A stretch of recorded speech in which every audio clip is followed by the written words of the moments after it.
What if the most nutritious plants in your garden are the ones you keep ripping out and throwing away? What if weeds are not a mistake of nature, but a warning that we forgot how to see food? Most people believe that a good garden is clean, controlled, and free of weeds. Anything that grows without permission is treated as an enemy, pulled out, destroyed, forgotten. But what if this belief is completely wrong?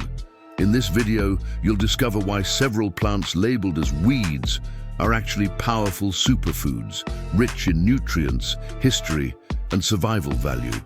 You'll understand how this idea was lost, what nature is really doing, and why stopping for a moment before pulling these plants can change how you see gardening forever. If you enjoy learning something deep in a simple way, like this video, comment your thoughts and subscribe to the channel for more hidden knowledge about gardening and nature. To understand why some of the most nutritious plants are treated like trash, we need to go back to how modern gardening learned to think. The idea of a weed is not ancient, it is relatively new. For most of human history, plants were not judged by whether they were planned or unplanned. They were judged by one simple question: can this help us survive? When humans lived closer to the land, they did not have seed catalogs, lawn rules, or perfect garden layouts. Plants grew where they could. People observed them. If a plant returned every year, resisted harsh conditions, and didn't need care, it was not a problem. It was a gift. Many of these plants became part of daily food, medicine, and soil protection. The concept of weeds as enemies grew stronger with industrial agriculture. Large-scale farming needed uniformity. Crops had to grow at the same time, in straight lines, with predictable behavior. Any plant that didn't follow the plan was labeled invasive, useless, or harmful. Over time, this way of thinking moved into home gardening. Gardens became spaces of control, not cooperation. Lawns played a big role too. A perfect lawn allowed only one plant to exist. Anything else was called a weed. This trained generations to associate certain plants with neglect, poverty, or failure. We stopped asking what a plant does and focused only on where it grows. Here is the key idea. Weeds are not defined by nature. They are defined by human preference. The same plant can be food in one culture and trash in another. The label weed says more about our mindset than about the plant itself. Once you understand this, a shift begins. You stop seeing weeds as invaders and start seeing them as messengers. They show where the soil is compacted, where nutrients are missing, or where life is trying to restore balance. Many of these plants grow fast, deep, and strong because they are designed to heal damaged land. In the next part, we'll look at why these so-called weeds are not just survivors, but nutritional powerhouses that modern diets are missing. When people hear the word superfood, they usually imagine exotic fruits, expensive powders, or rare plants from distant places. But nature often hides the most powerful nutrition in the most ordinary-looking plants. Many weeds earned their strength by surviving harsh conditions. That survival comes with dense nutrition. These plants often grow in poor soil, intense sun, cold weather, or compacted ground. To survive, they develop deep roots, protective compounds, and efficient nutrient storage. This is exactly why they are so valuable as food. They are concentrated sources of minerals, vitamins, and plant compounds that support the body. Unlike many modern vegetables bred for size and appearance, wild plants were never optimized to look pretty on shelves. They were optimized to survive.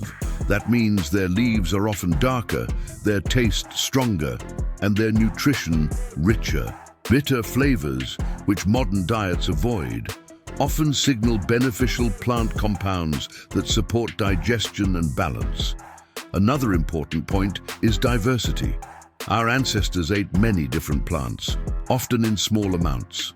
Weeds contributed variety. They filled nutritional gaps that cultivated crops could not. When modern gardening removed them, diets became narrower. not richer.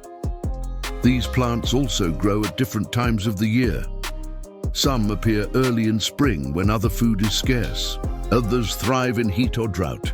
This made them reliable sources of nutrition when gardens struggled. In other words, weeds were seasonal allies. Calling them superfoods is not exaggeration, it is recognition. They are resilient, nutrient-dense, and freely available. You don't need special soil, fertilizers, or constant care. They grow because the environment needs them there. But nutrition is only part of the story. The real question is why these plants grow so easily while others struggle. That answer reveals something important about how nature works, and we'll explore that in the next part. One of the most misunderstood things about weeds is persistence. People pull them out and they come back. This is seen as stubbornness. In reality, it is purpose. Nature does not waste energy. Plants that return again and again are responding to conditions that need correction. Many weeds are soil specialists. Some break up compacted ground with deep roots. Others pull minerals from deep layers and bring them to the surface. When their leaves die, those minerals stay in the soil. This improves fertility naturally. Some protect bare soil from erosion. Others provide shade and moisture retention. These plants are the first responders of damaged land. They appear where imbalance exists. Removing them without understanding why they are there is like silencing an alarm without fixing the problem. Their resilience also means reliability. A plant that grows without help is a plant you can depend on. For people interested in self-sufficiency, this is crucial. These plants do not ask permission. They grow even when life gets busy, resources are limited, or systems fail. Nature favors cooperation over control. Weeds often grow alongside other plants, not in isolation. They support insects, microbes, and soil life. This creates healthier ecosystems. Modern gardening often breaks these relationships in favor of simplicity, but simplicity is not always strength. Once you understand this, pulling weeds feels different. You start asking better questions. Why is this plant here? What is it trying to fix? What does it offer? In the next part, we'll explore what changes when you stop fighting these plants and start working with them instead. The moment you stop seeing weeds as enemies, your entire relationship with gardening changes. Your garden becomes less about control and more about observation, less about perfection and more about function. Instead of constant maintenance, you begin to notice patterns. You see which plants return every year. You see which ones appear during stress. You learn where the soil needs help and where it is thriving. The garden starts teaching you. Practically, this saves time and effort. Fewer plants need replanting, less soil is disturbed, water is retained better. The garden becomes more stable, not more chaotic. Food becomes more reliable, not less. Emotionally, this shift is powerful. You realize that abundance does not always need planning. Sometimes it simply needs permission. Many people discover that their gardens were already producing food. They just didn't recognize it. This approach also reconnects you to older ways of thinking. Gardening stops being a hobby and becomes a dialogue with nature. You are no longer imposing order, but participating in balance. Most importantly, you stop wasting life. Pulling out edible plants feels different when you understand what they are. You become more intentional. You choose when to remove, when to harvest, and when to let things be. This mindset extends beyond the garden. It teaches patience, humility, and awareness.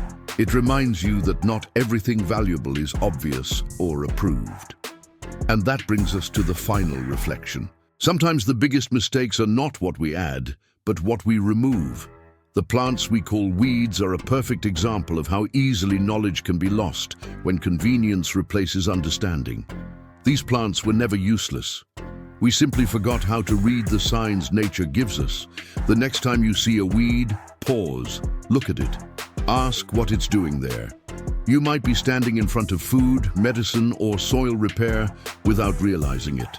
If this video made you see gardening differently, like it, share your thoughts in the comments, and subscribe to the channel. The more we learn to listen to nature again, the more it gives back.